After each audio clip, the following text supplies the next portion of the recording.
one, fight.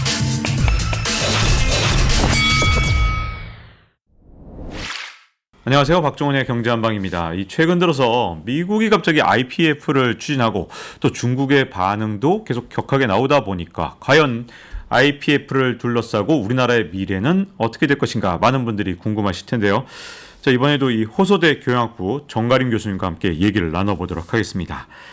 자, 일단 양국의 속내를 먼저 좀 여쭤보고 싶어요. 네. 미국은 도대체 인도 태평양 경제 프레임워크, 이 IPEF 이걸 이렇게 자꾸 선도하고 있고 이런 모습을 보이는데 어떤 속내를 갖고 있는 건가요?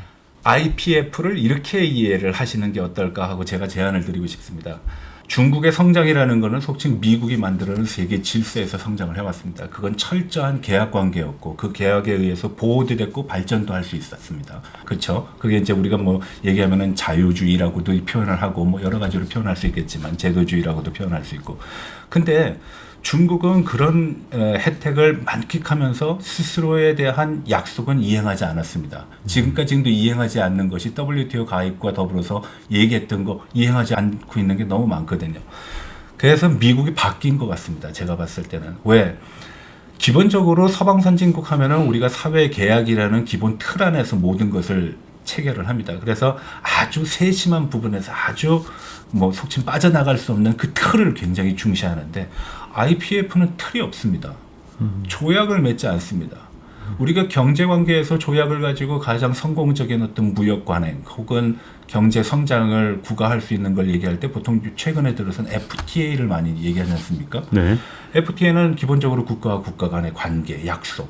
두 번째로는 거기는 상호주의가 됐죠. 품목수로 개방을 하든 금액별로 개방하든 너가 한 만큼 나도 한다라는 거. 그리고 서로의 경쟁에 의해서 무역을 확장을 하고 관세를 0으로 만드니까요.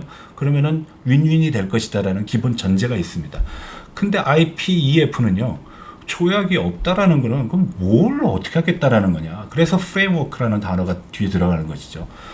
왜 그러면은 미국이 이런 애매모호한 거를 들고 나왔느냐. 저는 거기에 관심이 많습니다. 첫 번째, 중국으로부터 많은 경험치가 쌓였다고 저는 생각을 합니다. 뭐냐? 약속 지키는 건 나만 지키더라. 그거는 쟤는 혜택을 보는데 난 혜택을 하나도 못 보고 나는 힘들어 왔다. 그게 바로 미국의 제조업이 미국을 떠나서 중국으로 간 거고 지금 미국은 그러한 제조업이 다시 리쇼링으로 미국에 오는 걸 원하는데 조약을 가지고 하려니까 상대방도 다칠 뿐만 아니라 자신도 다친다라는 거예요. 그러니까 정책의 탄력성과 운영에 있어서 탄력적이지 못하고 신속하지 못하다라는 것을 인지했다라고 봅니다.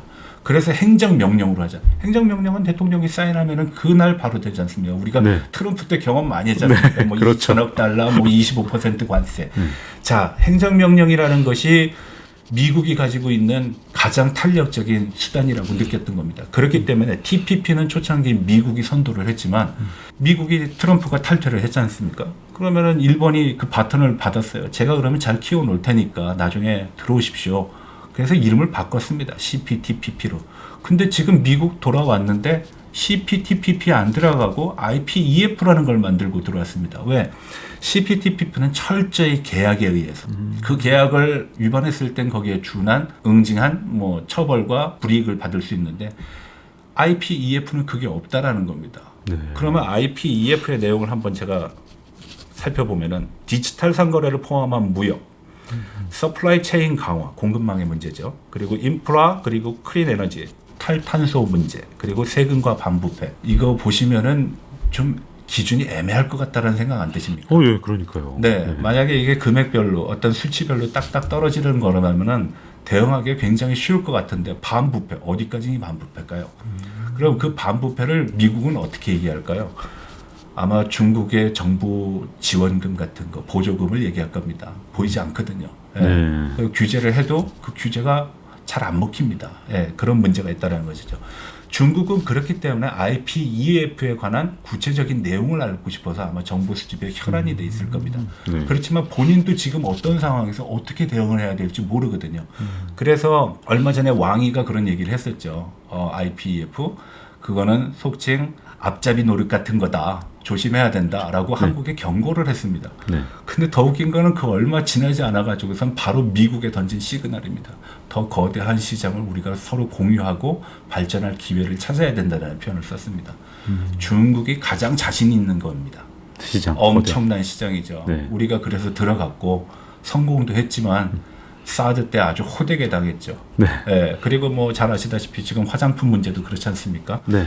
왕홍이 와가지고서 물건을 저가로 나한테 특별 가격으로 공급해달라. 아, 화장품 회사에서 못한다. 그럼 네 물건 안 사. 그러면 이제 한국의 화장품 회사가 하나가 그냥 무너지는 거죠. 네. 성적표가 그렇죠. 무너지는 거죠. 네. 예, 시장을 가지고 하는 겁니다. 예, 시장. 그걸 버틸 수 있느냐, 혹은 못 버티느냐, 그게 이제 관건이 되긴 하겠지만, 미국이 지금까지의 경험치, 40년 동안 중미 무역 관계 속에서 배운 가장 뼈 아픈 것이 룰에 의해서 하는 거는 해결 방안이 아니다라고 느낀 것 같습니다.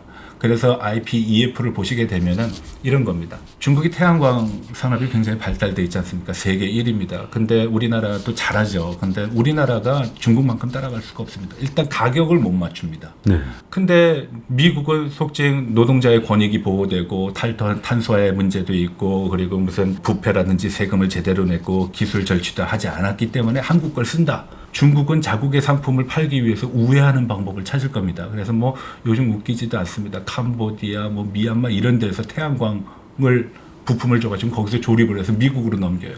미국이 이건 안 된다라는 거죠. 왜? 거기에 위배됐기 때문에.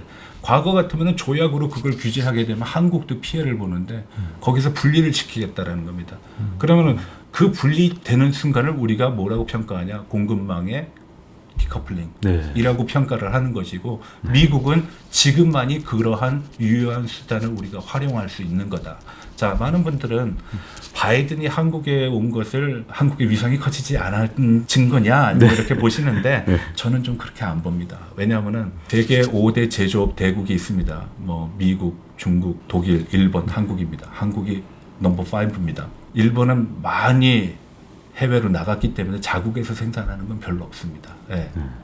그럼 따지고 보면은 이 공급망의 체계 안에서 중국과 견줄 수 있는 어떤 제조업의 시스템을 갖고 있는 나라는 한국이 아주 절대적이라는 겁니다. 실제로 그 데이터는 어디서 나오냐?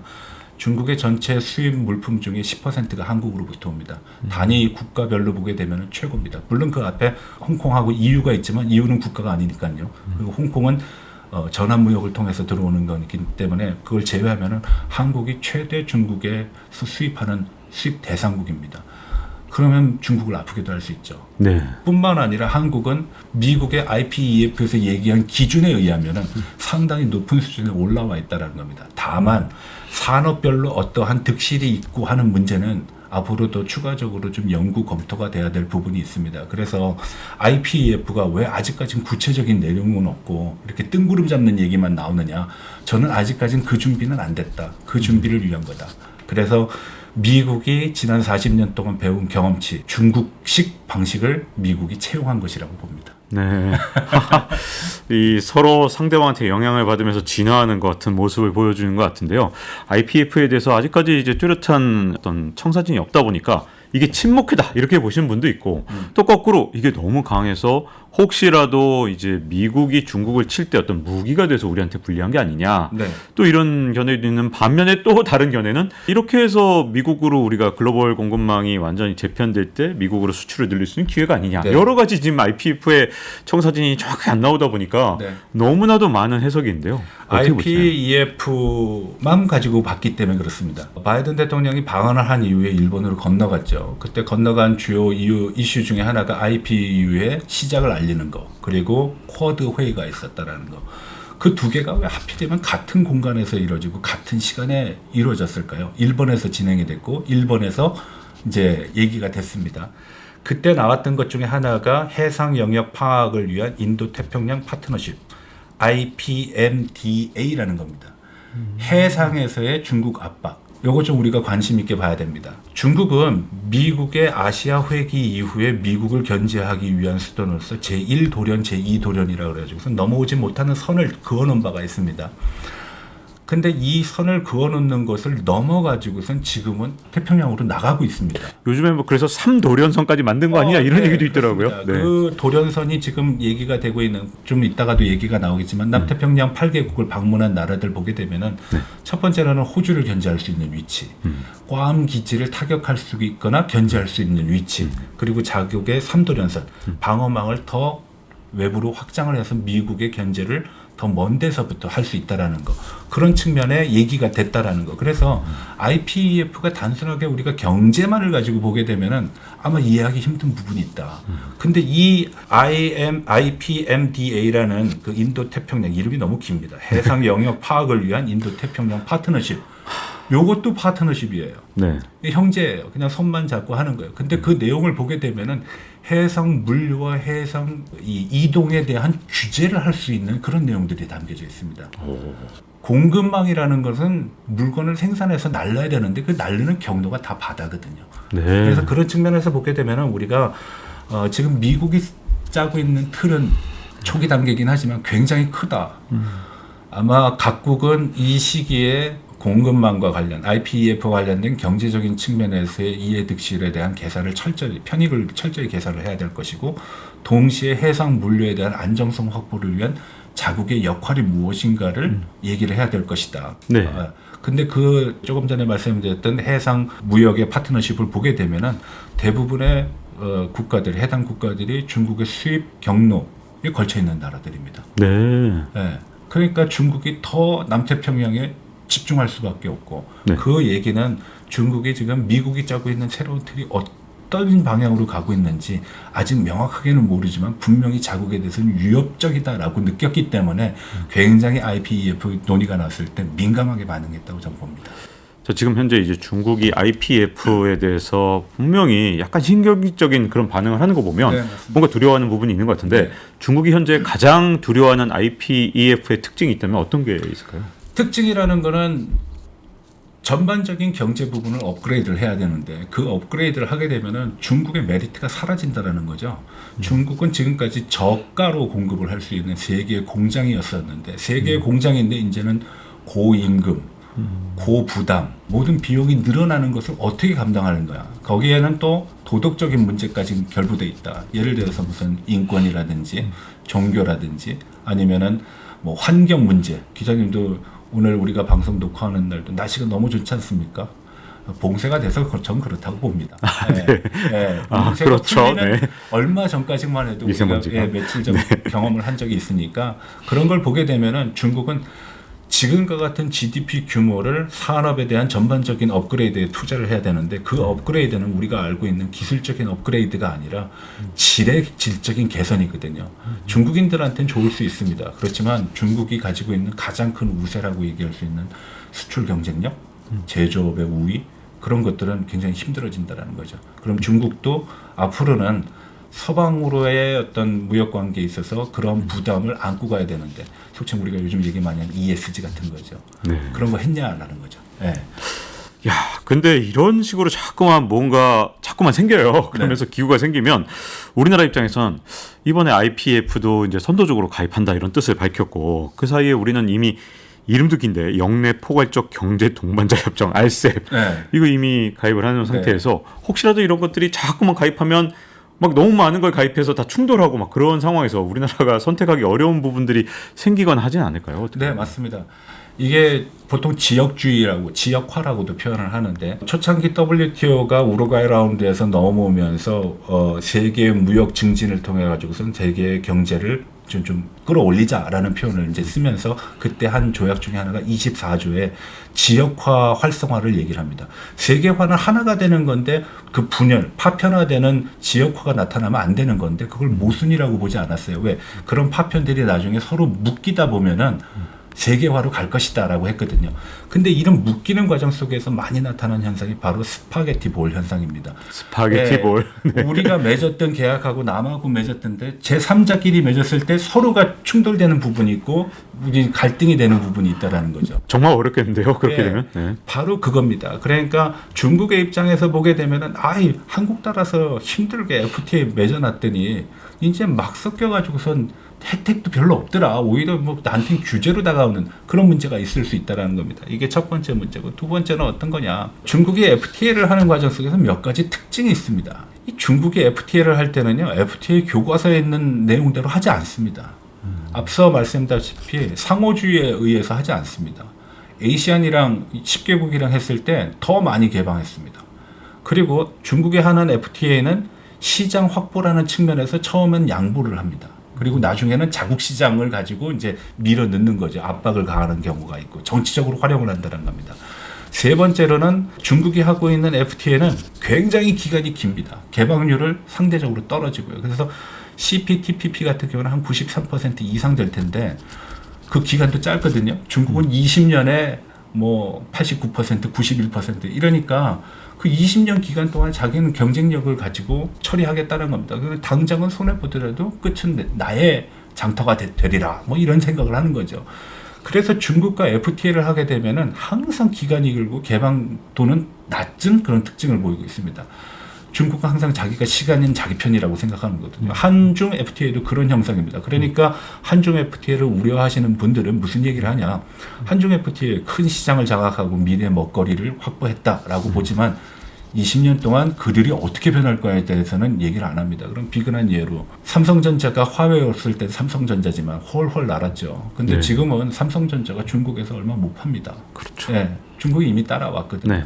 LCD는 삼성전자가 얼마 전부터는 생산을 안 한다라고 얘기할 정도니까 네. 그건 무슨 얘기냐. 중국은 시간을 통해 가지고선 따라온다는 거예요. 그러니까 패스트 팔로우라는 게 우리의 산업 정책이었는데 지금 중국이 그 큰 등치로 하는 겁니다. 뭐 쉽게 얘기하면은 한 130km에 한 2m, 한 30대는 친구가 100m를 지금 10초에 뛰고 있는 겁니다. 그럼 네. 우리는 그것보다 훨씬 빨리 뛰어야 되는 거거든요. 네. 근데 그거 쉽지 않다라는 문제입니다. 진짜 쉽지 않은 상황에서 이제 궁금한 건 어쨌든 우리가 IPEF 초반부터 참여를 하게 되면 중국이 가만히 있지는 않을 것 같은데 이번에 과연 과거처럼 사드 때처럼 보복을 할 건지 아니면 그래도 이번에는 좀 회유를 하면서 우리 좀 잘 지내보자 이럴 수도 있는 거 아닌가 하는 희망도 좀 가져보기도 하고 과연 중국은 어쨌든 IPEF에 우리가 아주 적극적으로 나서는 건 중국 입장에서는 달갑지 않을 테니까 뭔가 행동은 할 것 같은데 이번에는 어떤 행동을 하게 될까요? IPEF의 구체적인 내용이 나오기 전까지는 중국이 액션을 취하기가 굉장히 힘들 겁니다. 왜? 탈탄소 거부할 수 있습니까? 중국도 거기에 서명을 하고 2060년까지 하겠다라고 얘기한 거고. 네. 그리고 반부패. 시진핑이 등장하면서 늘 얘기하던 게 반부패, 창홍다해. 빨간색하고 부패를 때려잡겠다라고 얘기했고. 디지털 상거래는 중국의 가장 강점이 있다라고 봅니다. 그래서 미국과 우리는 과거의 기술 가지고 하는 건 미국의 로열티를 지불하거나 우리가 열세 있을 수밖에 없지만 신세대 뭐 우리가 얘기하는 뭐 디지털 DNA 디자인과 같이 미국도 출발선상에 있고 나도 출발선상에 있는 거에서는 할만하다라고 보는 게 중국이거든요. 그 중에 뭐 제일 많이 아시는, 제일 많이 얘기하는 게 이제 핀테크, 뭐 아니면은 뭐 클라우딩 컴퓨팅 뭐 이런 것들, 뭐 그런 거, 뭐 우주 개발도 거기 포함될 수 있고요. 또 한 가지 서플라이 체인 강화. 세계 제조 공장이 중국인데 나 없이 될까? 근데 그건 하루아침에 변하기 쉽지 않지 않습니까? 그러니까 구체적인 맥락이 윤곽이 드러나기 전까지 중국이 한국을 제재한다 쉽지 않을 겁니다. 그럼 한국에게는 반드시 단점만 있느냐? 저는 그렇게 보지 않습니다. 한국이 중국의 어떤 입장을 반영해 가지고선 IPEF의 회원국한테 전달할 수도 있죠. 이제 좀 여건이 안 좋은 나라한테 빨리 하는 거는 부담스러울 수 있다. 그리고 또 상당히 좋은 제안, 탈탄소라든지 반부패라든지 뭐 세금이라든지 이런 문제에 공동적인 어떤 가치관을 공유하는 거는 또 중국에 대해서 푸시도 할 수 있다. 그래서 우리의 역할이 제가 봤을 때는 오히려 기회다. 오히려 지금 발을 미리 담그겠다라고 하는 정부 정책은 썩 나쁘진 않다. 다만 아직까지는 IPEF가 뭔지 불분명하기 때문에 어떤 방향으로 갈지 우리가 또 어떤 편익을 구조를 가지고 개선해야 될 부분과 그리고 장려해야 될 부분을 구분하는가 거기에 대해서는 우리가 좀 더 많은 노력을 해야 할 필요가 있겠죠. IPEF가 앞으로 어떤 중국하고 우리 관계 또 미국하고 관계 속에서 정말 우리 경제 미래를 바꿀 만큼 진짜 중요한 일로 다가올까요? 아니면 이게 흔히 말하는 침묵회 또는 또 이제 이런 말씀도 하세요. 행정명령인데 이게 법도 아니야. 이거 대통령 바뀌면 끝이야. 이렇게 말씀하신 분도 있는데 과연 이 IPEF라는 건 진짜 우리 경제에 어떤 정도의 파급력을 갖고 있다고 보시는지가 궁금한데요. 지금 당장은 그걸 예상하기 쉽지 않습니다. 근데 상당한 영향력을 한다. 행정명령이라 하더라도 말이죠. 왜냐하면은 이게 왜 큰 파격적인 요소가 될 수 있느냐면은 미국에 문 닫았던 제조업 그리고 경쟁력을 잃어가지고선 떠났던 제조업들이 제조업의 경쟁력을 확보할 수 있는 기회가 됩니다. 왜? 미국은 탈탄소에서 누구보다 앞서 수 있는 나라가 있어요. 나라예요. 그리고 또 그런 기업들을 갖고 있어요. 그리고 미국의 임금 세계적으로 수준으로 봤을 때 가장 높은 쪽에 들어있지 가장 낮은 쪽에 들어있지 않거든요. 노동 조건도 마찬가지입니다. 예. 그리고 뭐 부패 문제 미국에서 부패했다라는 거는 중국에서 부패하는 것이 차원이 다른 문제니까. 그렇죠. 예. 그런 문제가 있고 그리고 또 뭐 디지털 상거래는 상거래 구축이 어렵긴 하지만 과거에는 중국이 후발 우세 혜택을 누렸어요. 근데 아마 21세기의 최첨단 산업, 뭐 우리가 얘기하는 지금의 어떤 상황에서 보게 되면은 미국이 구사하거나 향유할 수 있는 최첨단이 중국 못지 않을 것이다. 예를 하나 들을게요. 5G는 중국에 앞서 있는 것 같습니다. 객관적으로 모든 지표를 보게 되면. 근데 미국은 5G는 경쟁 안 되니까 난 6G로 가겠다. 일론 머스크가 열심히 위성을 쏴가지고선 위성을 올리거든요. 한번 잘 보십시오. 러시아하고 우크라이나 전쟁을 하면은 우크라이나의 통신망이 다 망가져야 되는데 우리가 유튜브로 실시간으로 보고 있습니다. 뭐 러시아 탱크가 부서지는 것도 보고 도시를 공격하는 것도 보고. 그게 이제 일론 머스크와는 스페이스X에서 제공하는 그 6G의 시스템, 위성 통신 시스템을 열어놔줬거든요. 그러면은 뭐 일론 머스크는 자기 차 팔기 위해서 그렇게 하겠죠. 테슬라의 그 자동 자율주행 그 기능을 활용하기 위해서. 그렇지만 중국의 입장에서 보게 되면은 6G는 분명한 5G의 경쟁 대상임은 분명하다. 근데 미국이 5G로 안 가고 6G로 간다라는 거는 그 다음 단계에서 6G로 경쟁할 수는 없다는 얘기지 않습니까? 그렇죠. 그럼 7G로 가야 되는데 그럼 중국도 상당한 부담이다. 거기에 더해서 지금까지 중국이 관행적으로 해왔던 정부의 일관적인 환율 조정이라든지 아니면은 노동의 착취라든지 아니면은 노동 뭐 시간과 질의 개선을 하지 않는다라든 그런 문제점들을 다 개선을 해야지 속칭 미국과 서방 선진국 그리고 IPF가 전 세계 GDP에서 차지하는 비중이 굉장히 높지 않습니까? 따지고 보면 또 대부분 선진국이고 중국이 물건을 파는 나라들이 그런 나라들이거든요. 물론 시장 다변화해서 후진국이나 개도국에 팔 수도 있지만 그 비중은 그다지 높지 않을 겁니다. 그런 측면에서 보게 되면은 중국은 부담이 상당하다. 미국은 그게 경쟁력 있다고 생각하기 때문에 IPEF를 꿈꾸는 것일 거고요. 그래서 한국에게 있어서는 썩 나쁘지는 않다고 봐요. 저희가 지금 잘하는 게 빨리 가는 거지 않습니까? 그렇죠. 우리가 늦게 가가지고 항상 조바심에 했던 그런 경험을 갖고 있기 때문에 또 우리의 특징이기도 하고 해서 그걸 잘 활용하고 또 우리가 80년대보다는 분명히 노동의 어떤 환경이 개선이 됐고 또 그 환경 개선이 꾸준히 지금 진행되고 있다라는 거 그런 거는 IPEF의 회원국으로서는 상당히 장점을 누릴 수 있는 거죠. 네. 자, 이렇게 정가림 교수님과 함께 IPEF를 둘러싼 미국과 중국의 속내를 알아봤는데요. 자, 잊지 말고 좋아요, 구독, 알림 설정해 주시면요. 또 다음 시간에 중요한 얘기로 찾아뵙도록 하겠습니다. 감사합니다. Round 1, fight.